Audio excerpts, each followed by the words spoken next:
Hi friends, welcome back to my channel. So ಬೆಳಗ್ಗೆ start ಮಾಡಿದ್ದೀನಿ ವ್ಲಾಗ್ನ. ಆ್ಯಂಡ್ ಈ ವ್ಲಾಗಲ್ಲಿ ಒಂದು ಸ್ವಲ್ಪ ಕ್ಲೀನಿಂಗ್ ಮಾಡೋದಿದೆ. ವಾರ್ಡ್ರೋಬ್ಸ್ ಎಲ್ಲ ತುಂಬ ದಿನ ಆಗಿಬಿಟ್ಟಿತ್ತು, 3-4 ಮಂತ್ಸ್ ಆಗಿತ್ತು.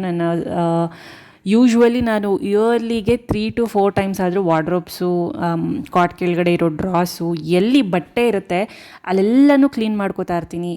ಜಾಸ್ತಿ ಮೆಸ್ಸಿ ಆಗೋದಿಲ್ಲ, ಬಟ್ ಧೂಳು, ಕಾಕ್ರೋಚಸ್ ಏನಾದರೂ ಓಡಾಡಿದರೆ ಅಂತ. ಕಾಕ್ರೋಚಸ್ಸು ಮನೇಲಿ ಜಾಸ್ತಿ ಇಲ್ಲ, ಬಟ್ ಸೇಫರ್ ಸೈಡ್ಗೆ ಕ್ಲೀನ್ ಮಾಡ್ತಾ ಯಾವಾಗಲೂ ಕ್ಲೀನ್ ಮಾಡ್ತಾ ಇದ್ದರೆ ಸೊ ಕಾಕ್ರೋಚಸ್ ಬರೋದು ಕೂಡ ಅವಾಯ್ಡ್ ಆಗುತ್ತೆ ಅಲ್ವಾ. ಹಾಗಾಗಿ ಸೊ ಬೆಳಗ್ಗೆಯಿಂದ ವ್ಲಾಗ್ನ ಕಂಟಿನ್ಯೂ ಮಾಡಿದ್ದೀನಿ. ವ್ಲಾಗ್ ಫುಲ್ ನೋಡಿ, ಸ್ಕಿಪ್ ಮಾಡಬೇಡಿ. ಸೊ ಬೆಳಗ್ಗೆ ಹಾಲು ಕಾಯಿಸ್ತಾ ಇದ್ದೀನಿ. ಮೊದಲು ಕೆಲಸ ಮಾಡೋದೇ ಇದು. ಏನಕ್ಕಂದರೆ ಲಶಿಕಾ ಎದ್ದ ತಕ್ಷಣ ಬಂದು ಹಾಲು ಕೇಳ್ತಾಳೆ. ನೋಡಿ ಹಾಲಿನ ಪ್ರೈಸ್ ಎಷ್ಟಾಗಿದೆ, 3 ರೂಪೀಸ್ ಜಾಸ್ತಿ ಮಾಡಿದ್ದಾರೆ. ಹಾಲು ಮೊಸರು ಎಲ್ಲನೂ ಸಿಕ್ಕಾಪಟ್ಟೆ ರೇಟ್ ಜಾಸ್ತಿ ಆಗಿಬಿಟ್ಟಿದೆ. ಸೊ ಲಶಿಕಾ ಬಂದ ತಕ್ಷಣ ಅವಳು ಇವಾಗ ಫೀಡಿಂಗ್ ಬಿಡಿಸಿದ್ದೀನಲ್ಲ, ಇವಾಗ ಮಧ್ಯದಲ್ಲಿ ಅವಳು ನಾರ್ಮಲ್ ಹಾಲು ಕೂಡ ಕುಡಿಯೋದಿಲ್ಲ. ಫೀಡಿಂಗ್ ಬಿಡಿಸೋವಾಗ ಟೈಮಲ್ಲಿ ಒನ್ ವೀಕ್ ಅಷ್ಟೇ, ಅವಳು 1 ವೀಕು ಇಲ್ಲ ಅನಿಸುತ್ತೆ, ನಾರ್ಮಲ್ ಹಾಲು ಕುಡಿದು ಮಲ್ಕೋತಾ ಇದ್ಲು. ಬಟ್ ಇವಾಗ ಕುಡಿಸಿದ್ರೆ ಅವಳು ಬೇಡ ಅಂತಾಳೆ, ಜಸ್ಟ್ ನೀರು ಕುಡಿದು ಮಲ್ಕೋತಾಳೆ. ಮತ್ತು ಮದ್ಯ ಕೂಡ ಕೇಳೋದಿಲ್ಲ ಅವಳು. ಸೊ ಒಬ್ಬರು ಕ್ವೆಶನ್ ಕೇಳಿದ್ರು, ಕುಡಿಸ್ತೀರಾ ಅಂತ ಬೇರೆ ಹಾಲು. ಇಲ್ಲ, ಅವಳು ಕುಡಿಯೋಲ್ಲ. ಸೊ ಹಾಗಾಗಿ ಕಂಪ್ಲೀಟ್ಲಿ ಅವಳು ನಾರ್ಮಲ್ ಹಾಲು ಬಿಟ್ಟಿದ್ದಾಳೆ, ನೈಟ್ ಕುಡಿಯೋದಿಲ್ಲ, ಡೇ ಟೈಮ್ ಮಾತ್ರ ಕುಡಿತಾಳೆ. ಸೊ ಚಪಾತಿ ಹಿಟ್ಟು ಕಲಸಿಡ್ತಾ ಇದ್ದೀನಿ. ಸೊ ಹಾಗಾಗಿ ಬೆಳಗ್ಗೆ ಬಂದ ತಕ್ಷಣ ಹಸುಕೊಂಡಿರ್ತಾಳಲ್ಲ, ಬೆಳಗ್ಗೆ ಬಂದ ತಕ್ಷಣ ಒಳಗೆ ಹಾಲು ರೆಡಿ ಇರಬೇಕು. ಸೊ ಒಂದು ಗ್ಲಾಸಲ್ಲಿ ಹಾಕ್ಬಿಟ್ಟು ಅದಕ್ಕೆ ಮುಚ್ಚಳ ಮುಚ್ಚಿ ಇಟ್ಟಿರ್ತೀನಿ, ಬಂದ ತಕ್ಷಣ ಕೊಟ್ಬಿಡ್ತೀನಿ. ಸೊ ಚಪಾತಿ ಮಾಡ್ತಾಯಿದ್ದೀನಿ ತಿಂಡಿಗೆ. ಸೊ ಚಪಾತಿ ಜೊತೆಗೆ ಇವತ್ತು ಪೊಟ್ಯಾಟೊ ಮಸಾಲ ಕರ್ರಿ ಮಾಡ್ತಾಯಿದ್ದೀನಿ. ಸೊ ಆ ರೆಸಿಪಿ ಕೂಡ ಶೇರ್ ಮಾಡ್ಕೊಳ್ತಾ ಇದ್ದೀನಿ. ಸೊ ಹಾಗಾಗಿ ನಾನು ಈರುಳ್ಳಿ ಎಲ್ಲ ಉದ್ದುದ್ವಾಗಿ ಕಟ್ ಮಾಡ್ಕೊಳ್ತಾ ಇದ್ದೀನಿ. ಸೊ ತುಂಬಾ ಚೆನ್ನಾಗಿರುತ್ತೆ ಚಪಾತಿ ಪೊಟ್ಯಾಟೊ ಮಸಾಲ ಕರಿ ಕಾಂಬಿನೇಷನ್ನು. ಪ್ರಕುಲಿಗೆ ತುಂಬ ಇಷ್ಟ ಆಗುತ್ತೆ ಚಪಾತಿ, ಪೂರಿ ಇಂಥವೆಲ್ಲ. ಹಾಗಾಗಿ ನಾನು ಜಾಸ್ತಿ ಇವನ್ನೇ ಮಾಡ್ತಾ ಇರ್ತೀನಿ. ಸೊ ಮೊದಲು ಪೊಟ್ಯಾಟೋಸ್ ಎಲ್ಲ ಬೇಯಿಸ್ಕೋಬೇಕಾಗುತ್ತೆ. ಒಂದು 70% ಬೇಯಿಸ್ಕೋಬೇಕು, ಜಾಸ್ತಿ ಬೇಯಿಸ್ಕೋಬಾರ್ದು. ಏನಕ್ಕಂದರೆ ಆಮೇಲೆ ಕರಿ ಮಾಡೋವಾಗಲೂ ನಾವು ಬೇಯಿಸ್ಕೋತೀವಲ್ಲ, ಹಾಗಾಗಿ ಒಂದು 70% ಬೇಯಿಸ್ಕೊಂಡ್ರೆ ಸಾಕು. ಅದೆಲ್ಲ ಬೆಂದಿದೆ ಚೆನ್ನಾಗಿ, ಸಿಪ್ಪೆ ಎಲ್ಲ ತೆಕ್ಕೋತಾ ಇದ್ದೀನಿ ಇವಾಗ. ಇದಾದಮೇಲೆ ಫುಲ್ ಸ್ಮ್ಯಾಶ್ ಮಾಡಬಾರ್ದು, ನಾವು ಆಲೂಗಡ್ಡೆ ಪಲ್ಯ ಮಾಡ್ತೀವಲ್ಲ ಆ ಥರ ಸ್ಮ್ಯಾಶ್ ಮಾಡಬಾರ್ದು. ಜಸ್ಟ್ ಪೀಸ್ ಥರ ಕಟ್ ಮಾಡ್ಕೋಬೇಕು. ನಿಮ್ಗೆ ಎಷ್ಟು ಸೈಜ್ ಬೇಕೋ ಅಷ್ಟು ನೋಡಿಕೊಂಡು ಪೀಸಾಗಿ ಕಟ್ ಮಾಡ್ಕೋಬೇಕಾಗುತ್ತೆ. ಇವಾಗ ನೋಡೋಣ ಬನ್ನಿ ಪೊಟ್ಯಾಟೊ ಮಸಾಲ ಕರ್ರಿ ಹೇಗೆ ಮಾಡೋದು ಅಂತ. ಸೊ ಮೊದಲು ಒಂದು ಪ್ಯಾನ್ ತೊಗೊಂಡಿದ್ದೀನಿ, ಅದಕ್ಕೆ ಕಡಾಯಿ ಆರ್ ಪ್ಯಾನ್ ಎರಡು, ಅದಕ್ಕೊಂದು ಸ್ವಲ್ಪ ಆಯಿಲು, ಸಾಸಿವೆ, ಜೀರಿಗೆನ ಹಾಕ್ಕೊಂಡಿದ್ದೀನಿ. ಹಾಗೆ ಒಂದು 2-3 ಬಿರಿಯಾನಿ ಎಲೆ, ಹಾಗೆ 2-3 ಲವಂಗ, ಒಂಚೂರು ಚಕ್ಕೆ ಹಾಕ್ಕೊಂಡಿದ್ದೀನಿ. ಹಾಗೆ ಚಿಕ್ಕದಾಗಿ ಆಗಲೇ ಕಟ್ ಮಾಡ್ಕೊಂಡಲ್ಲ ಈರುಳ್ಳಿ, ಹಸಿರು ಮೆಣಸಿನ್ಕಾಯಿ 1-2, ಆಮೇಲೆ ಕರ್ಬೇವಿನ ಸೊಪ್ಪು ಹಾಕ್ಕೊಂಡು ಚೆನ್ನಾಗಿ ಫ್ರೈ ಮಾಡ್ಕೋಬೇಕು. ಈರುಳ್ಳಿ ಎಲ್ಲ ಚೆನ್ನಾಗಿ ಫ್ರೈ ಆದಮೇಲೆ ಇದಕ್ಕೆ ನಾನು ಶುಂಠಿ ಬೆಳ್ಳುಳ್ಳಿ ಪೇಸ್ಟ್ನ ಹಾಕ್ಕೊಳ್ತಾ ಇದ್ದೀನಿ. ಇದು ಕೂಡ ಹಸಿ ವಾಸನೆ ಎಲ್ಲ ಹೋಗೋವರೆಗೂ ಚೆನ್ನಾಗಿ ಫ್ರೈ ಮಾಡ್ಕೋಬೇಕಾಗುತ್ತೆ. ಇದಾದಮೇಲೆ ನೆಕ್ಸ್ಟ್ ಒಂದು ಸ್ವಲ್ಪ ನಾನು ಅರಿಶಿನ ಹಾಕ್ಕೊಳ್ತಾ ಇದ್ದೀನಿ. ಹಾಗೆ ರುಚಿಗೆ ತಕ್ಕಷ್ಟು ಉಪ್ಪು ಕೂಡ ಹಾಕ್ಕೊಳ್ತಾ ಇದ್ದೀನಿ. ಸೊ ಚೆನ್ನಾಗಿ ಮಿಕ್ಸ್ ಮಾಡಿದ್ಮೇಲೆ ಉಪ್ಪು ಹಾಕಿರ್ತೀವಲ್ಲ, ಚೆನ್ನಾಗಿ ಅದು ಮಿಕ್ಸ್ ಆಗಬೇಕು ಈರುಳ್ಳಿಗೆಲ್ಲ. ನೆಕ್ಸ್ಟ್ ಇದಕ್ಕೆ ನಾನು ಸ್ವಲ್ಪ ಗರಂ ಮಸಾಲೆನ ಹಾಕ್ಕೊಳ್ತಾ ಇದ್ದೀನಿ. ಸೊ ಮೈಲ್ಡಾಗಿರುತ್ತೆ, ಜಾಸ್ತಿ ಮಸಾಲೆಗಳೆಲ್ಲ ಜಾಸ್ತಿ ಕ್ವಾಂಟಿಟೀಲಿ ಹಾಕ್ಕೋಬೇಡಿ. ಆ್ಯಂಡ್ ಹಾಗೆ ಒಂಚೂರು ಜೀರಾ ಪೌಡರ್ ಕೂಡ ಹಾಕ್ಕೊಳ್ತಾ ಇದ್ದೀನಿ, ಒಂಚೂರು ಒಂದು ಅರ್ಧ ಸ್ಪೂನ್ ಅಷ್ಟೇ. ಇದಾದಮೇಲೆ ಚೆನ್ನಾಗಿ ಫ್ರೈ ಮಾಡ್ಕೊಂಡ್ಮೇಲೆ ಇವಾಗ ಒಂಚೂರು ಧನಿಯಾ ಪೌಡರ್ ಹಾಕ್ಕೊಳ್ತಾ ಇದ್ದೀನಿ, 1 ಸ್ಪೂನು. ನೆಕ್ಸ್ಟು ಖಾರಕ್ಕೆ ತಕ್ಕಷ್ಟು ನಾನು ಅಚ್ಕಾರದ ಪುಡಿನ ಹಾಕ್ಕೊಳ್ತಾ ಇದ್ದೀನಿ. ಆಗಲೇ 2 ಹಸಿರು ಮೆಣಸಿನ್ಕಾಯಿ ಹಾಕ್ಕೊಂಡಿದ್ದೆ ಅಷ್ಟೇ. ಈ ಮಸಾಲೆಗಳೆಲ್ಲ ಹಾಕ್ಕೊಂಡ್ಮೇಲೆ ಹಸಿ ವಾಸನೆ ಎಲ್ಲ ಹೋಗೋವರೆಗೂ ಚೆನ್ನಾಗಿ ಫ್ರೈ ಮಾಡ್ಕೋಬೇಕು. ನೆಕ್ಸ್ಟ್ ಇದಕ್ಕೆ ಚಿಕ್ಕದಾಗಿ ಕಟ್ ಮಾಡಿ ಇಟ್ಕೊಂಡಿರೋದು ಟೊಮ್ಯಾಟೋನ ಹಾಕ್ಕೊಳ್ತಾ ಇದ್ದೀನಿ. ಟೊಮ್ಯಾಟೊ ಚೆನ್ನಾಗಿ ಮ್ಯಾಶಿ ಥರ ಆಗಬೇಕು. ಸೊ ಆಯಿಲಲ್ಲೇ ಚೆನ್ನಾಗಿ ಮ್ಯಾಶ್ ಆಗಬೇಕು. ಒಂಚೂರು ನೀರು ಹಾಕ್ಕೊಂಡು ಬೇಕಾದರೂ ನೀವು ಅದು ಫುಲ್ ಮೆತ್ತಗಾಗೋವರೆಗೂ ಈ ಥರ ಕಲಿಸ್ಕೊತಾ ಇರಬೇಕು. ಫುಲ್ ಮೆತ್ತಗಾಗೋಗ್ಬಿಡಬೇಕು ಟೊಮ್ಯಾಟೋಸ್ ಎಲ್ಲ. ಸೊ ಇದು ಚೆನ್ನಾಗಿ ಫ್ರೈ ಆಗಲಿ. ನೋಡಿ ಆಲ್ಮೋಸ್ಟ್ ಫ್ರೈ ಆಗ್ತಾ ಬರ್ತಿದೆ. ಒಂದು ಸ್ವಲ್ಪ ನೀರು ಹಾಕ್ಕೊಂಡ್ರೆ ಬೇಗನೆ ಬೇಯುತ್ತೆ ಮತ್ತು ಮಸಾಲೆ ಎಲ್ಲ ಚೆನ್ನಾಗಿ ಹಿಡಿಯುತ್ತೆ ಟೊಮ್ಯಾಟೊಗೂ ಕೂಡ. ಸೊ ಇದು ಚೆನ್ನಾಗಿ ಮೆತ್ತಗಾಗಿದೆ ಟೊಮ್ಯಾಟೊ. ಇವಾಗ ಕಟ್ ಮಾಡಿ ಇಟ್ಕೊಂಡಿರೋದು ಪ್ಲಸ್ ಬೇಯಿಸಿರೋ ಅಂಥದ್ದು ಕಟ್ ಮಾಡಿ ಇಟ್ಕೊಂಡಿರೋ ಅಂಥದ್ದು ಆಲೂಗಡ್ಡೆನ ನಾನು ಹಾಕ್ಕೊಳ್ತಾ ಇದ್ದೀನಿ. ಆಲೂಗಡ್ಡೆ ಪೂರ್ತಿ ಎಲ್ಲ ಪೀಸ್ಗೂ ಚೆನ್ನಾಗಿ ಮಸಾಲೆ ಹಿಡಿಯೋವರೆಗೂ ಲೋ ಫ್ಲೇಮಲ್ಲಿ ನಾನು ಸ್ಟಿರ್ ಮಾಡ್ಕೋತಾ ಇದ್ದೀನಿ. ಸೊ ಈ ಥರ ಪ್ರತಿಯೊಂದಕ್ಕೂ ಮಸಾಲೆ ಅಂಟ್ಕೋಬೇಕು, ಅಲ್ಲಿವರೆಗೂ ಚೆನ್ನಾಗಿ ಮಿಕ್ಸ್ ಮಾಡ್ಕೋಬೇಕು. ನೆಕ್ಸ್ಟ್ ಇವಾಗ ನಾನು ನೀರು ಹಾಕ್ಕೊಳ್ತೀನಿ. ಸೊ ಕನ್ಸಿಸ್ಟೆನ್ಸಿ ನೋಡ್ಕೊಳ್ಳಿ, ಸ್ವಲ್ಪ ಗ್ರೇವಿ ಅಲ್ವಾ, ಮೀಡಿಯಮ್ ನೀರಿಂದು ಕನ್ಸಿಸ್ಟೆನ್ಸಿ ಇದ್ದರೆ ಚೆನ್ನಾಗಿರುತ್ತೆ. ಸೊ ನೀರು ಹಾಕ್ಕೊಂಡು ಒಂದು ಸ್ವಲ್ಪ ಹೊತ್ತು ಕುದಿಯೋದಕ್ಕೆ ಬಿಡಬೇಕು. ಅಷ್ಟೊತ್ತಿಗೆ ಲಸಿಕಾ ಎದ್ದಿದ್ಲು. ಸೊ ಅವಳಿಗೆ ಬ್ರಷ್ ಮಾಡಿದ ತಕ್ಷಣವೇ ಹಾಲು ಕೊಟ್ಬಿಡ್ತೀನಿ. ಇಲ್ಲ ತುಂಬ ಗಲಾಟೆ ಮಾಡಿಬಿಡ್ತಾಳೆ. ಅದು ಬೇಕು ಇದು ಬೇಕು ಕೊಡು ಕೊಡು ಹಸುಗೆ ಅಂತ ಕೇಳಿಬಿಡ್ತಾಳೆ. ಹಾಲು ಕೊಟ್ಬಿಟ್ರೆ ಸಮಾಧಾನ ಆಗ್ತಾಳೆ. ಒಂದು ಅರ್ಧ ಗಂಟೆ ಏನೂ ಕೇಳಲ್ಲ. ಆಮೇಲೆ ನಾನು ಟಿಫನ್ ಕೊಡ್ತೀನಿ ಅವಳಿಗೆ. ಸೊ ಇದು ಆಲ್ಮೋಸ್ಟ್ ಆಗಿಬಿಟ್ಟಿದೆ. ಚೆನ್ನಾಗಿ ಕುದಿದ್ರೆ ಮುಗೀತು. ಏನಕ್ಕಂದರೆ ಆಗಲೇ ಆಲೂಗಡ್ಡೆ ಎಲ್ಲ ಬೆಂದಿರುತ್ತೆ. ಇನ್ನೊಂದು 20-30% ಬೆಂದರೆ ಸಾಕು.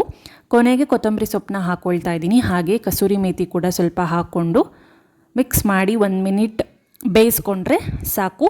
Potato masala curry yummy ready ಆಗೋಗುತ್ತೆ. ಮೊದಲು ನಾನು ಚಪಾತಿ ಹಿಟ್ಟು ಕಲಿಸಿದ್ದು ಚಪಾತಿ ಮಾಡೋಣ ಅಂತ. ಆಮೇಲೆ ಪ್ರಕುಲ್ ಇಲ್ಲ ಚಪಾತಿ ಬೇಡ ನಂಗೆ ಪೂರಿ ಮಾಡಿಕೊಡು ಅಂತ ಹಠ ಮಾಡಿಬಿಟ್ಟ. ಸರಿ ಬಿಡು ಹೆಂಗೋ ಚಪಾತಿ ಹಿಟ್ಟು ಕಲಿಸಿದ್ನೆಲ್ಲ ಪೂರಿನೇ ಮಾಡಿಕೊಡ್ತೀನಿ ಅಂತ ಅಂದೆ. ಪೂರಿ ಕೂಡ ಒಳ್ಳೆ ಕಾಂಬಿನೇಷನು ಪೊಟ್ಯಾಟೊ ಮಸಾಲಾಗೆ. ಚಪಾತಿ ಕೂಡ ಚೆನ್ನಾಗಿರುತ್ತೆ, ಪೂರಿ ಕೂಡ ಚೆನ್ನಾಗಿರುತ್ತೆ. ಸೊ ಪೂರಿ ಮಾಡೋವಾಗಂತೂ ಟಿಶ್ಯೂ ಪೇಪರ್ ಅಂತೂ ಕಂಪಲ್ಸರಿ ಯೂಸ್ ಮಾಡ್ತೀನಿ ನಾನು. ಆಯಿಲೆಲ್ಲ ಹೋಗ್ಬೇಕಲ್ಲ, ಸ್ವಲ್ಪ ಜಾಸ್ತಿ ಇರುತ್ತೆ ಪೂರಿಲಿ, ಹಾಗಾಗಿ. ಸೊ ಒಬ್ರು ಕೇಳಿದರು, ಅಕ್ಕ ನೀವು ಮೈದಾ ಏನಾದರೂ ಯೂಸ್ ಮಾಡ್ತೀರಾ ಉಬ್ಬೋದಕ್ಕೆ, ಅದು ಹೇಗೆ ಉಬ್ಬುತ್ತೆ ಅಂತ. ಗೀದ ಏನೂ ಯೂಸ್ ಮಾಡೋದಿಲ್ಲ. ಚೆನ್ನಾಗಿ ಚಪಾತಿ ಹಿಟ್ಟನ್ನ ಇಸಕಬೇಕು. ಕೊನೆಗೆ ಆಯಿಲ್ ಹಾಕ್ಬಿಟ್ಟು ಒಂದು 15 ನಿಮಿಷ ಹಾಗೆ ಬಿಡಬೇಕು. ಬಿಟ್ಟ ಮೇಲೆ ಲಟ್ಟಿಸಿ ಒಂದು ಸ್ವಲ್ಪ ದಪ್ಪ ಇರಬೇಕು. ತೆಳುವಿದ್ರೆ ಪೂರಿ ಥರ ಸ್ವಲ್ಪ ಉಬ್ಬೋದಿಲ್ಲ. ಒಂಚೂರು ದಪ್ಪ ಥರ ಪೂರಿ ಲಟ್ಸಿದ್ರೆ ಆಮೇಲೆ ಎಣ್ಣೆ ಅದ್ರ ಮೇಲೆ ಹಾಕ್ತಾ ಹೋದರೆ ಅದು ಉಬ್ಬುತ್ತೆ ಚೆನ್ನಾಗಿ. ಅಷ್ಟೇ, ಇದರಲ್ಲಿ ಸಿಂಪಲ್ ಟ್ರಿಕ್ಸ್ ಅಷ್ಟೇ. ಗೀದ ಏನೇನೂ ಯೂಸ್ ಮಾಡಲ್ಲ, ಜಸ್ಟ್ ಗೋಧಿ ಹಿಟ್ಟು ಯೂಸ್ ಮಾಡೋದು ಅಷ್ಟೇ. ಸೊ ಈ ಥರ ಪ್ರೊಸೆಸ್ನ ಫಾಲೋ ಮಾಡಿದ್ರೆ ಇದು ಚೆನ್ನಾಗಿ ಉಬ್ಬುತ್ತೆ. ಸೊ ಪೂರಿ ಕೂಡ ರೆಡಿ ಆಯಿತು. ಸೊ ಇವತ್ತಿನ ಲಂಚ್ ಬಾಕ್ಸು ಇಷ್ಟ ಆಗಿದೆ. ಸೊ ಒಂದು ಬಾಕ್ಸ್ ಪೂರಿ, ಒಂದು box potato masala curry and ಒಂದು ಸೀಬೆಹಣ್ಣು ಕೊಡಬೇಡಿ ಅಂತ ಕೆಲವ್ರು ಹೇಳಿದರು. ಸೊ ಜಾಸ್ತಿ ಕೊಡಲ್ಲ, ಯಾವಾಗಾದರೂ ರೇರ್ ಕೊಡ್ತೀನಿ. ಸೊ ವೆದರ್ ನೋಡಿಕೊಂಡು ಕೊಡ್ತೀನಿ. ತುಂಬ ಮಳೆ ಚಳಿ ಇರೋ ಟೈಮಲ್ಲಿ ಕೊಡೋದಿಲ್ಲ, ಬಿಸಿಲು ಇದ್ದಾಗ ಮಾತ್ರ ಕೊಟ್ಟು ಕಳಿಸ್ತೀನಿ ಅಷ್ಟೇ. ಸೊ ಇದ್ರ ಜೊತೆಗೆ ಮನೇಲಿ ಒಂದು ಸ್ವಲ್ಪ ಕ್ಯಾರೆಟು ಮತ್ತು ಮೂಲಂಗಿ ಸ್ವಲ್ಪ ಜಾಸ್ತಿ ಇತ್ತು. ಏನು ಮಾಡೋದು, ವೇಸ್ಟ್ ಆಗಿಬಿಡುತ್ತೆ ಅಂದ್ಬಿಟ್ಟು ಇವಾಗ ಅದಕ್ಕೊಂದು ಪಲ್ಯ ಮಾಡ್ತಾಯಿದ್ದೀನಿ. ಕ್ವಿಕ್ಕಾಗಿ ಆಗೋವಂಥದ್ದು ಪಲ್ಯ ಇದು. ಜಸ್ಟ್ 5 ನಿಮಿಷ ಸಾಕು. ಮೊದಲು ಸ್ವಲ್ಪ ಆಯಿಲ್ ತೊಗೊಂಡಿದ್ದೀನಿ, ಸ್ವಲ್ಪ ಜೀರಿಗೆ, ಸಾಸಿವೆ, ಹಾಗೆ ಒಣಮೆಣ್ಸಿನ್ಕಾಯಿನ ತೊಗೊಳ್ತಿದ್ದೀನಿ. ಹಾಗೆ ಕರ್ಬೇವಿನ ಸೊಪ್ಪನ್ನ ಹಾಕ್ಕೊಂಡು ಚೆನ್ನಾಗಿ ಅದು ಫ್ರೈ ಆಗೋವರೆಗೂ ಮಿಕ್ಸ್ ಮಾಡ್ಕೊಳ್ತೀನಿ. ಇದಕ್ಕಿನ್ನೇನು ಈರುಳ್ಳಿ ಬೆಳ್ಳುಳ್ಳಿ ಏನೂ ಬೇಕಾಗಿಲ್ಲ. ಆಮೇಲೆ ಕ್ಯಾರೆಟು ಮತ್ತು ಮೂಲಂಗಿ ಚೆನ್ನಾಗಿ 2 ತುರ್ಕೊಂಡು ಮಿಕ್ಸ್ ಮಾಡ್ಕೊಂಡಿದ್ದೀನಿ ಅಷ್ಟೆ. ಸೊ ಇದನ್ನು ಡೈರೆಕ್ಟ್ ಹಾಕ್ಕೊಳ್ತಾ ಇದ್ದೀನಿ. 2 ಮಿಕ್ಸ್ ಮಾಡಿ ಪಲ್ಯ ಮಾಡಿದರೆ ತುಂಬಾ ಚೆನ್ನಾಗಿರುತ್ತೆ. ಅನ್ನಕ್ಕೆ ನೀವೇನಾದರೂ ಸೈಡ್ಗೆ ಪಲ್ಯ ಬೇಕು ಅಂದರೆ ಈ ಥರದ್ದು ಮಾಡ್ಕೋಬೋದು, ತುಂಬ ಚೆನ್ನಾಗಿರುತ್ತೆ. ಹಾಗೆ ಚಪಾತಿಗೂ ಕೂಡ ವೆಲ್ ಕಾಂಬಿನೇಷನ್ ಅಂತಲೇ ಹೇಳ್ಬೋದು. ಇದ್ರದ್ದು ಹಸಿ ವಾಸನೆ ಎಲ್ಲ ಹೋಗೋವರೆಗೂ ಚೆನ್ನಾಗಿ ಫ್ರೈ ಮಾಡ್ಕೋಬೇಕು. ತುರಿದಿರೋ ಅಂಥದ್ದಲ್ವ, ಹಾಗಾಗಿ ಜಾಸ್ತಿ ಹೊತ್ತು ಬೇಯಿಸ್ಬೇಕಪ್ಪ ಅಂತ ಏನು ನೆಸೆಸಿಟಿ ಇಲ್ಲ. ಒಂದು 5-10 ನಿಮಿಷದೊಳಗೆ ಆಗೋಗ್ಬಿಡುತ್ತೆ ಇದು ಕ್ವಿಕ್ಕಾಗಿ. ಸೊ ನೋಡಿ, ಚೆನ್ನಾಗಿ ಇದೊಂದು ಸ್ವಲ್ಪ ಹೊತ್ತು ಫ್ರೈ ಆದಮೇಲೆ ನಾನು ರುಚಿಗೆ ತಕ್ಕಷ್ಟು ಉಪ್ಪು ಹಾಕ್ಕೊಳ್ತಾ ಇದ್ದೀನಿ ಅಷ್ಟೇ, ಇನ್ನೇನೂ ಇಲ್ಲ. ಬೇಕು ಅಂದರೆ ನೀವು ಲಾಸ್ಟ್ಗೆ ಕೊತ್ತಂಬರಿ ಸೊಪ್ಪು ಕೂಡ ಹಾಕ್ಕೋಬೋದು. ಸೊ ಇದು ಚೆನ್ನಾಗಿ ಫ್ರೈ ಆಗಬೇಕು. ಒಂದು ಮೀಡಿಯಮ್ ಫ್ಲೇಮಲ್ಲಿಟ್ಟು ಫ್ರೈ ಮಾಡಿ ಆಗಾಗ ಮಿಕ್ಸ್ ಮಾಡ್ತಾಯಿದ್ರೆ ಸೊ ಕ್ಯಾರೆಟು ಮೂಲಂಗಿ ತುರಿದಿರೋ ಅಂಥದ್ದು ಪಲ್ಯ ರೆಡಿ ಆಗೋಗುತ್ತೆ. ತುಂಬಾ ಹೆಲ್ತಿ ಇದು, ಕ್ವಿಕ್ಕಾಗಿ ಆಗೋ ಅಂಥದ್ದು ಪಲ್ಯ ಇದು. ಫ್ರೆಂಡ್ಸ್, ಇವತ್ತು ಕ್ಲೀನ್ ಮಾಡಬೇಕು ವಾರ್ಡ್ರೋಬು. ಸೊ ಲಾಸ್ಟ್ ವೀಕು ಮೇಲ್ಗಡೆ ವಾರ್ಡ್ರೋಬ್ಸು, ಹಾಲು, ಪಕ್ಕದಲ್ಲಿರೋದು ಹಾಲ್ ಫಸ್ಟ್ ಫ್ಲೋರಲ್ಲಿರೋದೆಲ್ಲ ಕ್ಲೀನ್ ಮಾಡ್ಕೊಂಡಿದ್ವಿ. ಸೊ ಇವಾಗ ಜಸ್ಟ್ ಏನು ಮೆಸ್ಸಿ ಏನಾಗಿಲ್ಲ. ಕೆಲವೊಂದು ಪಾಪು ಬಟ್ಟೆಗಳು ಮಾತ್ರ ಮೆಸ್ಸಿ ಆಗಿದೆ. ಇನ್ನು ಯಾವಾಗಲೂ ನಾನು ಮೆಸ್ಸಿ ಥರ ಇಟ್ಕೊಳ್ಳೋದಿಲ್ಲ, ಹೀಗೆ ಕ್ಲೀನಾಗೆ ಜೋಡಿಸಿರ್ತೀನಿ. ಒಂದು ಸ್ವಲ್ಪ ಧೂಳೇನಿರಲ್ಲ, ಒಂದು ಸ್ವಲ್ಪ ಮೂಲೆದಲ್ಲೂ ಸ್ವಲ್ಪ ಒರೆಸ್ಕೊಂಡು. ಇಲ್ಲೊಂದು ಸ್ವಲ್ಪ ಎಲ್ಲ ಮೆಸ್ಸಿ ಆಗಿದೆ. ಆಮೇಲೆ ಈ ಬೆಡ್ ಕೆಳಗಡೆ ಡ್ರಾಸ್ ಇದೆ 4. ಸೊ ಅದರಲ್ಲಿ ನೈಟ್ ವೇರ್ ಎಲ್ಲ ಇದೆ, ಪ್ರಕುಲ್ದು, ಪಾಪುದು, ನಂದು ಎಲ್ಲ. ಸೊ ಅವೆಲ್ಲ ಒಂದು ಸ್ವಲ್ಪ ಮೆಸ್ಸಿ ಆಗಿರುತ್ತೆ, ದಿನ ಯೂಸ್ ಮಾಡೋವಲ್ಲ, ಅವನ್ನೆಲ್ಲ ತೆಗೆದು ಕ್ಲೀನ್ ಮಾಡಬೇಕು. ಸೊ ಇದಿಷ್ಟು ಕೆಲಸ. ಮೊದಲು ಸೀರೆಗಳೆಲ್ಲ ಏನೂ ತೆಗಿಯಲ್ಲ, ಸ್ವಲ್ಪ ಧೂಳೆಲ್ಲ ಒರೆಸ್ಬಿಟ್ಟು ಶೀಟೆಲ್ಲ ಆ ಬಟ್ಟೆಯಲ್ಲಿ ಧೂಳೇನಿರಲ್ಲ, ಶೀಟೆಲ್ಲ ಒರೆಸಿ ಹಂಗಾಗಿ ಇಟ್ಬಿಡ್ತೀನಿ ಬಟ್ಟೆ. ಸೊ ಎಲ್ಲ ಕ್ಲೀನಾಗಿ ಇದೆ, ಐರನ್ ಮಾಡಿರೋವಷ್ಟು. ಹಾಯ್ ಮಾಡು ಲಕ್ಷಿ. ಸೊ ಯಾರೋ ಒಬ್ರು ಹೇಳಿದರು 24 hours ಸ್ಯಾರಿ ಚಾಲೆಂಜಲ್ಲಿ ನೀವು ಕೆಲಸನೇ ಮಾಡಿಲ್ಲ ಬಿಡಿ ಅಕ್ಕ ಅಂತ. ಸೊ 24 ಗಂಟೆ ಮಾಡೋ ಕೆಲಸನ ಬರೀ 20 ನಿಮಿಷದಲ್ಲಿ ತೋರ್ಸೋಕ್ಕಾಗುತ್ತಾ? ಅಷ್ಟೆಲ್ಲ ತೋರಿಸ್ಕೊಂಡು ಕೂತ್ಕೋಬೇಕು ಅಂದರೆ 24 hour ಆಗುತ್ತೆ ಒಂದು ವೀಡಿಯೋ. ಸೊ ಏನು ಬೇಕು ನಾವು ಎಷ್ಟು ಮಾಡ್ತೀವಿ ಅಷ್ಟೇ ಮಾಡೋದು. ಇವಾಗ ಪಾಯಸ ಮಾಡ್ತಿದ್ದೀನಿ ಅಂದೆ, ಅವತ್ತು ಚಿತ್ರಾನ್ನ ಮಾಡ್ತಿದ್ದೀನಿ ಅಂದೆ. ಸೊ ಅದನ್ನೆಲ್ಲ ತೋರಿಸ್ಕೊಂಡು ಕೂರೋಕ್ಕಾಗಲ್ಲ ಅಲ್ವಾ? ಅದಕ್ಕೆ ಟೈಮ್ ಇಷ್ಟು ಮತ್ತು ಡ್ಯೂರೇಷನ್ ತುಂಬಾ ಆಗುತ್ತೆ. ಯಾರೋ ಒಬ್ರು ಹಂಗೆ ಅಂದರು. ಸೊ ಮನೇಲಿ ನಾನು ಡೈಲಿ ಎಷ್ಟು ಕೆಲಸ ಮಾಡ್ತೀನಿ ಅಷ್ಟೇ ಮಾಡ್ತೀನಿ. ಅದರಲ್ಲೂ ಬೆಳಗ್ಗೆನೇ ಸಾಂಬಾರೆಲ್ಲ ಮಾಡೋದು ನಾನು. ಸೊ ಅವತ್ತು ಸ್ಯಾರಿ ಹಾಕ್ಕೊಂಡಿದ್ದೆ ಅಂತ ಒಂದು ರೀಸನ್ಗೆ ಸಾಂಬಾರನ್ನ ಪೆಂಡಿಂಗ್ ಉಳಿಸ್ಕೊಂಡು ಮಧ್ಯಾಹ್ನ ಮಾಡಿದ್ದು. ಸೊ ಸ್ಯಾರಿಲೇ ಮಾಡಬೇಕು ಅಂತ ಚಿತ್ರಾನ್ನ ಅವತ್ತು ಪಾಯಸ ಎಲ್ಲ ಎಕ್ಸ್ಟ್ರಾ ನಾನು ಮಾಡಿದ್ದು. ಸೊ ಅದರಲ್ಲೂ ನೀವು ಕೆಲಸನೇ ಮಾಡಿಲ್ಲ ಅಂತಾರೆ. ಸೊ ಎಲ್ಲ ಪ್ರತಿಯೊಂದು ಮಾಡೋದನ್ನು ತೋರ್ಸೋಕ್ಕಾಗಲ್ಲ. ಸೊ ಕ್ಯಾಮ್ರಾ ಮುಂದೆ ಇರೋದೇ ಬೇರೆ, ಕ್ಯಾಮ್ರಾ ಹಿಂದೆನೇ ಇರೋದು ಇನ್ನೊಂದು ಸ್ವಲ್ಪ ಕೆಲಸಗಳಿರುತ್ತೆ. ಸೊ ಎಲ್ಲನೂ ತೋರ್ಸೋಕ್ಕಾಗಲ್ವಲ್ಲ, 24 ಗಂಟೆ ಕೆಲಸನೂ. ಮೇನ್ ಏನು ನಮ್ಮ ತೋರಿಸ್ಬೇಕು ಪಾಸಿಟಿವಿಟಿ, ಅದನ್ನು ಮಾತ್ರ ತೋರಿಸ್ತಾ ಇರ್ತೀವಿ. ಸೊ ಮನೇಲಿ ಕೆಲಸ ಇರಲ್ಲ ಅಂತ ಅಂದ್ಕೊಳ್ಳೋದು ತಪ್ಪು. ಅದೇ ಹೆಂಗೆ ಕಮೆಂಟ್ ಮಾಡಿದ್ರು ಅವ್ರಿಗೆ ಗೊತ್ತಿಲ್ಲ. ಸೊ ಬನ್ನಿ ಇವಾಗ ಕ್ಲೀನ್ ಮಾಡಿಬಿಡೋಣ ಪಟ ಅಂತ. ಸೊ ಇವಾಗ ಈ ಥರ ನೋಡಿ, ಮೆಸ್ಸಿ ಥರ ಅಷ್ಟು ಏನಿಲ್ಲ, ಕ್ಲೀನಾಗೆ ಇಟ್ಕೋತೀನಿ. ಜಸ್ಟ್ ಒಂದು ಸ್ವಲ್ಪ ಚಿಕ್ಕ ಪುಟಾಣಿ ಪಾಪು ಬಟ್ಟೆಗಳು ಮಾತ್ರ ಹೋಗ್ತಾ ಇರುತ್ತೆ. ನಂದೊಂದು ಸ್ವಲ್ಪ ಉದ್ದುದ ಇರುತ್ತಲ್ಲ, ಆರಾಮಾಗಿ ಫ್ಲ್ಯಾಟಾಗಿ ಜೋಡಿಸ್ಕೋತೀನಿ, ಮೆಸ್ಸಿ ಥರ ಮಾಡ್ಕೊಳ್ಳಲ್ಲ. ಸೊ ಆಲ್ರೆಡಿ ವಾರ್ಡ್ರೋಬ್ದು ಟೂರ್ ಎಲ್ಲ ಕೇಳಬೇಡಿ, ಮಾಡಿದ್ದೀನಿ ಪ್ರೀವಿಯಸ್ ವೀಡಿಯೋಸಲ್ಲಿ, ಚೆಕ್ ಮಾಡಿ. ಮೊದಲು ಈ ಥರದ್ದೆಲ್ಲ ನಾನು ಆಚೆ ತೆಗೆದು ಬಟ್ಟೆನ ಒಂದು ಡ್ರೈ ಕ್ಲಾತ್ನ ತೊಗೊಂಡು ಈ ಥರ ಒರೆಸ್ಕೋತೀನಿ. ಆಮೇಲೆ ಒಂಚೂರು ವೆಟ್ ಮಾಡಿಕೊಂಡು ಕ್ಲಾತ್ನ ನೀರಲ್ಲಿ ಒರೆಸ್ಕೋತೀನಿ. ಅವಾಗ ಏನೇನು ಸ್ವಲ್ಪ ಸಣ್ಣದಿಲಿ ಮೂಲೆದಲ್ಲಿ ಏನಾದರೂ ಧೂಳಿದ್ರೆ ಬರುತ್ತೆ ಅಂತ. ಧೂಳಿರಲ್ಲ, ಬಟ್ ನಮ್ಮ ಸಮಾಧಾನಕ್ಕೆ ನಾವು ಒರೆಸ್ಕೋಬೇಕಲ್ಲ, ಹಾಗಾಗಿ. ಸೊ ಜಾಸ್ತಿ ಧೂಳೇನಿರಲಿಲ್ಲ. ಸೊ ಮೇಲೆ ಒರೆಸ್ಕೊಂಡ್ರೆ ಸಾಕಾಗುತ್ತೆ. ಸೊ ಈ ರೀತಿ ಆವಾಗವಾಗ ತ್ರೀ ಮಂತ್ಸಿಗೆ ಒಂದು ಸತಿ ಕ್ಲೀನಾಗಿ ಒರೆಸ್ಕೊಂಡು ಜೋಡಿಸ್ಕೊಂಡ್ರೆ ಬಟ್ಟೆಗಳು ಕ್ಲೀನಾಗಿರುತ್ತೆ. ನಮಗೂ ಒಂದು ಸ್ವಲ್ಪ ಸಮಾಧಾನ ಇರುತ್ತೆ, ಕ್ಲೀನಾಗಿದೆಯಲ್ಲಪ್ಪ ಮನೆ, ವಾರ್ಡ್ರೋಬ್ಸು, ಬಟ್ಟೆ ಎಲ್ಲ ಅಂತ. ಆ್ಯಂಡ್ ನಮಗೆ ಯಾವ್ದ್ಯಾವುದು ಬಟ್ಟೆಗಳು ಬೇಡ, ತುಂಬ ಟೈಟ್ ಆಗಿದೆ, ತುಂಡ ಆಗಿದೆ, ಚೆನ್ನಾಗಿಲ್ಲ ಅಂಥವೆಲ್ಲನೂ ಹೊರಗೆ ಹೋಗ್ತಾ ಇರುತ್ತೆ. ಕೆಲವೊಂದು ಬಟ್ಟೆಗಳೆಲ್ಲನೂ ಕಡಿಮೆ ಆಗ್ತಾ ಇರುತ್ತೆ. ಆ್ಯಂಡ್ ಎಲ್ಲ ಫಿಲ್ಟ್ರ್ ಮಾಡ್ಬೋದು. ಈ ಬಟ್ಟೆ ಚೆನ್ನಾಗಿಲ್ಲ, ಆ ಬಟ್ಟೆ ಚೆನ್ನಾಗಿದೆ ಅಂತ ಎಲ್ಲನೂ ಫಿಲ್ಟ್ರ್ ಆಗೋಗುತ್ತೆ ಬಟ್ಟೆಗಳು. ಹಾಗೆ ಒಂದೊಂದು ಕಡೆ ಚೆನ್ನಾಗಿರೋ ಜೋಡಿಸ್ಕೊಳ್ಳೋದು, ನಾರ್ಮಲ್ ಆಗಿರೋ ಬಟ್ಟೆ ಒಂದು ಕಡೆ ಜೋಡಿಸ್ಕೊಳ್ಳೋದು, ಈ ಥರದ್ದೆಲ್ಲನೂ ಸೆಟ್ರೇಟ್ ಮಾಡ್ಕೋತೀನಿ ನಾನು. ಸೊ ಈ ಥರ ಏನಕ್ಕೆ ಹೇಳ್ತಾ ಇದ್ದೀನಿ ಅಂದರೆ, ಯಾರಿಗಾದ್ರೂ ಯೂಸ್ಫುಲ್ ಆದರೆ ಆಗ್ಬೋದು ಟಿಪ್ಸು. ಕೆಲವೊಂದು ನಾನು ಹೇಗೆ ಕ್ಲೀನ್ ಮಾಡ್ತೀನಿ, ಹೇಗೆ ಮಾಡ್ಕೋಬೋದು ಅಂತ ಕೆಲವೊಂದಿಷ್ಟು ಟಿಪ್ಸು ನಾನು ಹೇಳ್ತಾ ಇದ್ದೀನಿ. ಸೊ ನಾನು ಒಂದು ಕಡೆ ಜೀನ್ಸ್ ಪ್ಯಾಂಟ್ಗಳು, ಒಂದು ಕಡೆ ಟೀ ಶರ್ಟ್ಸು, ಒಂದು ಕಡೆ ಲಾಂಗ್ ಗೌನ್ಸು, ಕುರ್ತೀಸ್ ಒಂದು ಕಡೆ, ಲೆಗಿನ್ಸ್ ಒಂದು ಕಡೆ, ಈ ರೀತಿ ಕ್ಲೀನಾಗಿ ಅಲ್ಲಲ್ಲೇ ಜೋಡಿಸ್ಕೊಂಡ್ಬಿಟ್ಟಿರ್ತೀನಿ. ಮತ್ತು ಏನು ಗೊತ್ತಾ, ನಾವೇನಾದರೂ ಡ್ರೆಸ್ಸು ತೆಗಿಬೇಕು ಆಚೆ ಅಂದರೆ ಕ್ಲೀನಾಗಿ ತೆಗೆದುಬಿಡಬೇಕು. ಆಮೇಲೆ ನಾವೇನಾದರೂ ಇಲ್ಲ ಟೈಮ್ ಆಗ್ತಿದೆ ಅಂತ ಒಂದನ್ನು ಎಳೆಯೋಕ್ಕೆ ಹೋದರೆ ಪ್ರತಿಯೊಂದು ಕೂಡ ಫೋಲ್ಡಿಂಗ್ಸ್ ಎಲ್ಲನೂ ಹೋಗುತ್ತೆ, ಮತ್ತೆ ಮಡ್ಚಿ ಕೂತ್ಕೋಬೇಕು. ಹಾಗಾಗಿ ಕ್ಲೀನಾಗಿ ಒಂದೇ ಸತಿ ನಾವು ತೆಗೆದಿಟ್ಕೊಂಡ್ರೆ ಅದು ಮೆಸ್ಸಿಯಾಗಿ ಅಂತ ಅನಿಸೋದಿಲ್ಲ. ಸೊ ಲೆಗಿನ್ಸು, ಸ್ವಲ್ಪ ಪ್ಲಾಜೋ ಪ್ಯಾಂಟ್ಗಳೆಲ್ಲನೂ ಈ ಥರ ಕ್ಲೀನಾಗಿ ಒಂದ್ರ ಮೇಲೆ ಇಡ್ತಾಯಿದ್ದೆ. ಸೊ ಆಲ್ಮೋಸ್ಟ್ ಎಲ್ಲ ಕಲರ್ಸ್ ಲೆಗಿನ್ಸು ಇದೆ ನನ್ನ ಹತ್ರ. ಸೊ ಇನ್ನೊಂದಿಷ್ಟು ತೊಗೋಬೇಕು, ಇವೆಲ್ಲ ತುಂಬ ಹಳೆವು ಲೆಗಿನ್ಸು. ಸೊ ಇನ್ನೊಂದು ಸ್ವಲ್ಪ ತೊಗೋಬೇಕು, ಚೆನ್ನಾಗಿರೋವು, ಮತ್ತು ಹೊಸದು ಲೆಗಿನ್ಸು, ಪ್ಲಾಜೋ ಪ್ಯಾಂಟ್ಗಳು, ಅವು ಇವು ಎಲ್ಲನೂ.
ನಾನು ಇಷ್ಟು ಎನರ್ಜಿಟಿಕ್ ಆಗಿ ಸುಸ್ತಾಗ್ದಲ್ಲೇ ಕೆಲಸ ಹೇಗೆ ಮಾಡ್ತೀನಿ ಅಂದರೆ, ಒಂದೇ ಒಂದು ಸೀಕ್ರೆಟು, ಮ್ಯೂಸಿಕ್ ಕೇಳ್ತೀನಿ. ಸೊ ಸಾಂಗ್ಸ್ ಕೇಳ್ಕೊಂಡು ನಾನು ಕೆಲಸ ಮಾಡ್ತಿರ್ತೀನಿ. ನನಗೆ ಬೋರ್ ಆಗ್ತಿದೆ ಈ ಕೆಲಸ ಮಾಡೋವಾಗ, ಅಡುಗೆ ಮಾಡೋವಾಗ ಏನಾದರೂ ಬೋರ್ ಆಗ್ತಿದೆ, ಇಲ್ಲ ಬೇರೆ ಏನಾದರೂ ಕೆಲಸ ಮಾಡೋವಾಗ ಬೋರ್ ಆಗ್ತಿದೆ ಅಂದರೆ ಈ ಥರ ನಾನು ಮ್ಯೂಸಿಕ್ ಹಾಕ್ಕೋತೀನಿ, ಸಾಂಗ್ಸು. ನನಗೆ ಇಷ್ಟ ಆಗಿರೋ ಕನ್ನಡ, ತೆಲುಗು ಸಾಂಗ್ಸ್ ಕೇಳ್ತಾನೆ ಇರ್ತೀನಿ. ಅದರಲ್ಲೂ ನೀನೇ ಪುನೀತ್ ರಾಜ್ಕುಮಾರ್ ಅವರು ಹಾಡಿರೋ ಅಂಥದ್ದು ಸಾಂಗ್ ಈ ಸಾಂಗಲ್ಲಿ ನಾನು ರೀಲ್ ಕೂಡ ಮಾಡಿದ್ದೀನಿ ಸ್ಯಾರಿದಲ್ಲಿ. ಇನ್ನೂ ಯಾರು ನೋಡಿಲ್ಲ ನೋಡಿ, ಯೂಟ್ಯೂಬ್ ಶಾರ್ಟ್ಸಲ್ಲೂ ಹಾಕಿದ್ದೀನಿ, ಹಾಗೆ ಇನ್ಸ್ಟಾಗ್ರಾಮ್ ರೀಲ್ಸಲ್ಲಿ ಕೂಡ ಹಾಕಿದ್ದೀನಿ. ತುಂಬಾ ಚೆನ್ನಾಗಿ ರೆಸ್ಪಾನ್ಸ್ ಬಂದಿದೆ ಅದಕ್ಕೆ, thank you so much. So completely wardrobe ಎಲ್ಲ ಫಿನಿಶ್ ಆಯಿತು. ಅಲ್ಲಿ ಬಟ್ಟೆಗಳೆಲ್ಲ ಅಲ್ಲಲ್ಲಿ ಜೋಡಿಸಿದ್ದಾಯಿತು. ಆ್ಯಂಡ್ ಆಚೆಗಡೆ ಈ ಥರ ಡೋರ್ಸ್ ಎಲ್ಲನೂ ನಾನು ಒರೆಸ್ಕೋತಾ ಇದ್ದೀನಿ.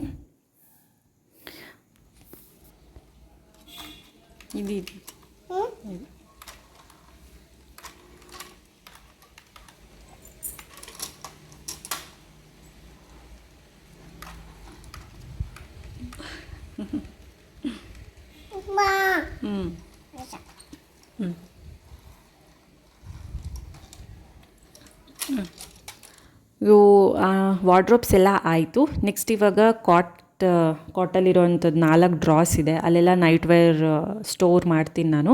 ಸೊ ಇದೆಲ್ಲ ಪಾಪು ಬಟ್ಟೆಗಳು. ಇಲ್ಲಿ ಪಾಪು ಬಟ್ಟೆನೇ ತುಂಬ ಇದಾಗುತ್ತೆ, ಡೈಲಿ ಯೂಸ್ ಮಾಡ್ತೀನಲ್ಲ, ಡೈಲಿ ವೇರ್ ಮಾಡೋದಕ್ಕೆ. ಹಾಗಾಗಿ ಇಷ್ಟು ಮೆಸ್ಸಿ ಆಗಿದೆ ನೋಡಿ, ರೂಮೆಲ್ಲ ಕಿತ್ತಾಕಿ ಬಟ್ಟೆಗಳೆಲ್ಲ ಹಿಂಗೆ ಆಗಿಬಿಡುತ್ತೆ.